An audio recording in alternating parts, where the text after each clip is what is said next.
નમસ્કાર મિત્રો, જય શ્રી રામ। અમારી યુટ્યુબ ચેનલ બ્લોગ રેસીપી મોજમાં આપનું હાર્દિક સ્વાગત કરીએ છીએ। અને આજે આપણે રેસીપીની અંદર શું બનાવવાનું છે એ આપણે રાજુભાઈને પૂછ્યું કે રાજુભાઈ આજે આપણે શું બનાવવાનું છે?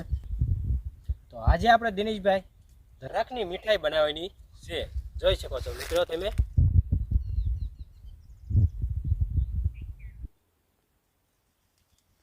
આપણે ધરાકની મીઠાઈ દિનેશભાઈ બનાવવાની છે। મીઠાઈ તો બધાય ખાધી છે, પણ ધરાકની મીઠાઈ કદાચ તમે ખાધી હોય તો કોમેન્ટમાં અમને જણાવજો, ન ખાધી હોય તો અમારો વિડીયો પૂરો જોજો। તો ચાલો મિત્રો શરૂ કરીએ, અને કઈ કઈ વસ્તુ જોઈશે એ પણ તમને જણાવી દઈશું। તો હા મિત્રો, આપણે ધરાકની મીઠાઈની અંદર આપણે લીલી ધરાક લીધી છે, અને આપણે આ બદામ લીધી છે, એને આપણે શોકેસ માટે રાખવાની છે। અને જે આ કોર્નફ્લોરનો લોટ આવે જે એ આપણે અંદર આમાં વાપરવાનો છે। કોર્નફ્લોર એટલે કે ડોડાનો લોટ એ આપણે વાપરવાનો છે। અને ખાંડ જોઈશે આપણે, ખાંડ આપણે ઓલરેડી છે જ તે। અને ચાલો મિત્રો આ દ્રાક્ષને ધોઈ નાખશું અને તે વિશે આપણે શરૂઆત કરીએ।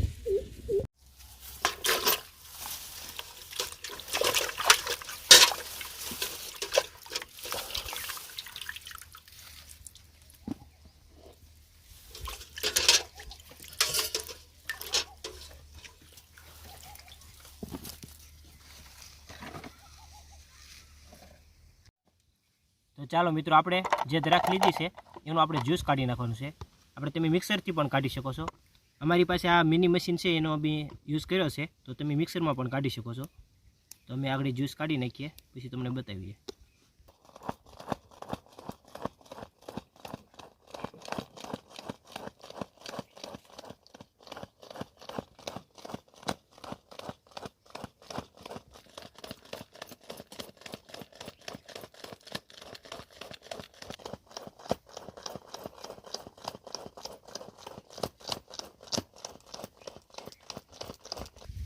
જો મિત્રો, આપણે આવી રીતે મિક્સરની અંદર કાઢી નાખવાનું છે, પછી આપણે આને ગાળી નાખવાનું છે। જે આપણે આનું અંદરનું જે પાણી આવે એ તો આપણે રાખવાનું છે।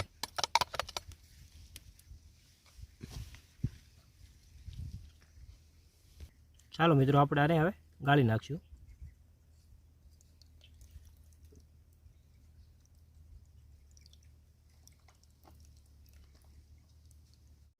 ચાલો મિત્રો, આપણે દ્રાક્ષનું જ્યુસ કમ્પ્લીટ થઈ ગયું છે। આની અંદર આપણે જે ફૂડ કલર આવે એ નાખવાનો છે।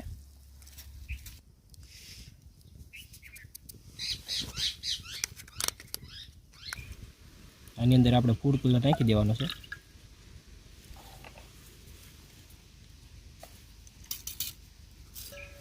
પછી આપણે આને હલાવી નાખવાનું છે।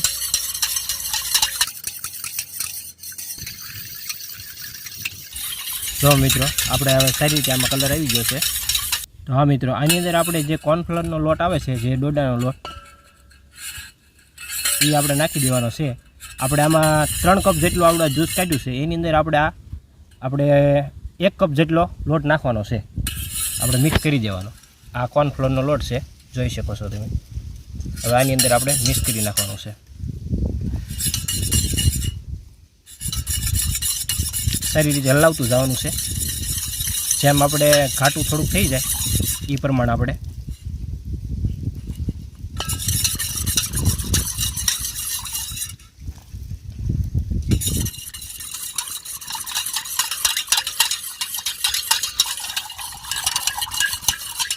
કલર પણ ફરી ગયો છે, આવી રીતે કમ્પ્લીટ કરી નાખવાનું છે।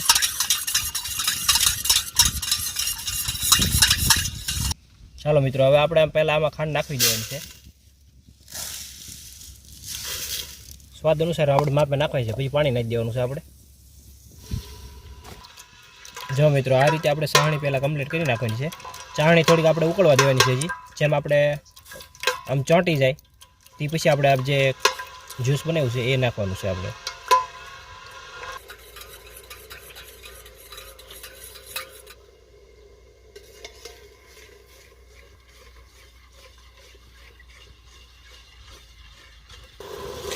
ચાલો મિત્રો, તો આપણે હવે ચાસણી ચેક કરી લઈએ, હજી આપણે થોડીક વાર છે, હજી ચોંટતી નથી, થોડુંક આપણે ગરમ થવા દેવાનું છે।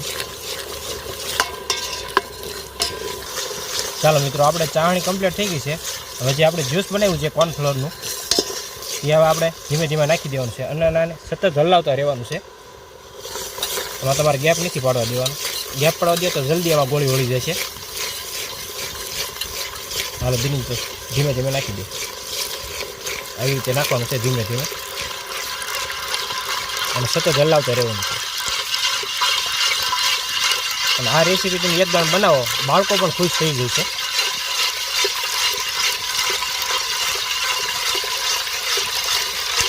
આવી રીતે આપણે ધીમા તાપે સતત હલાવતા રહેવાનું છે.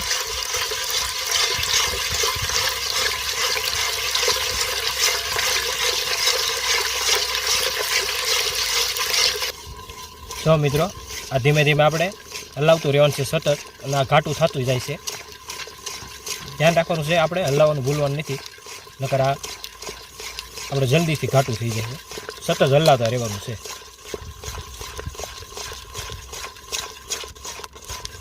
નાખી દેવાનું છે. ચાલો મિત્રો, તો આપણે તપેલીની અંદર આપણે પહેલાં તેલ સોંપડી દેવાનું છે. જે આપણે જ્યુસ બનાવ્યું એની અંદર તેલ લગાવીને પછી આ જે બદામ આપણે કાપેલી હતી એ આપણે અંદર નાખી દેવાની છે વ્યવસ્થિત રીતે.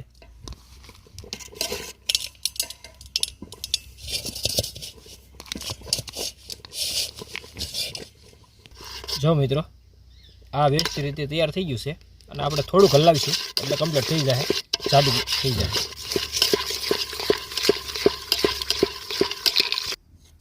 તો જો મિત્રો, આપણે આવી ક્વોલિટી રાખવાની છે, તમે જોઈ શકો છો. હવે આને આપણે તપેલીમાં નાખી દેવાનું છે.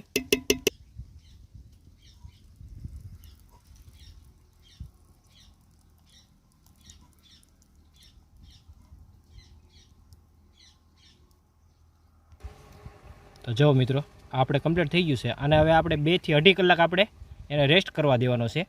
પછી તમારે આ જોઈ લેવાનું એટલે મીઠાઈ કમ્પ્લીટ હશે. તમને તો રેસ્ટ થયા બાદ તમને પછી આપણે બતાવીએ.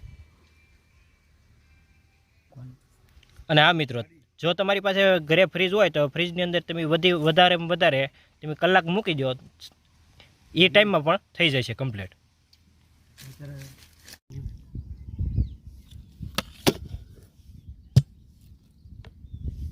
જો મિત્રો, આપણે જે મીઠાઈ બનાવી દ્રાક્ષની એ કમ્પ્લીટ થઈ ગઈ છે ચકાચક.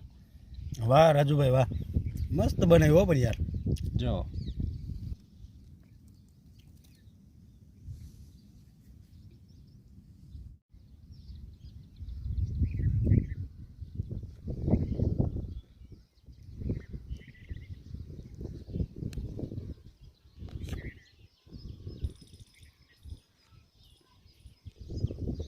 જો મિત્રો, આપણે પીસ પણ સારી રીતે પડી ગયું છે. તમે એકદમ જોઈ શકો છો. જો ચકાચક પીસ પડી ગયું. તો બાળકો માટે આ સ્પેશિયલ રેસીપી છે. બાળકોને એકદમ ખવડાવો, ખાતા રહી જાય. આપણે જે દુકાને જેલી આવે એની કરતાં પણ સરસ બને છે આ. જુઓ તમે. તો ચાલો મિત્રો, જે આપણે દ્રાક્ષથી જે મીઠાઈ બનાવીની હતી રાજુભાઈ અહીં આપણે પરિપૂર્ણ કરીને કે મસ્ત બનાવી છે, એમાં કાંઈ ઘટે નહીં. અને બાળકો માટે સ્પેશિયલ છે.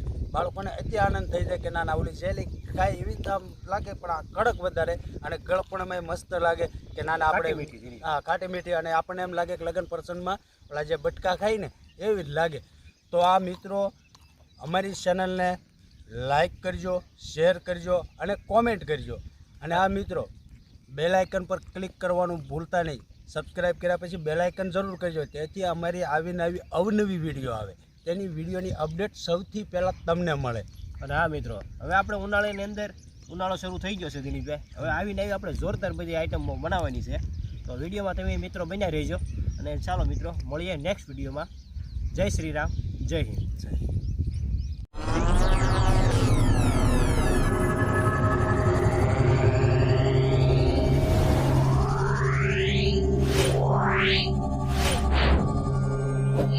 Wow.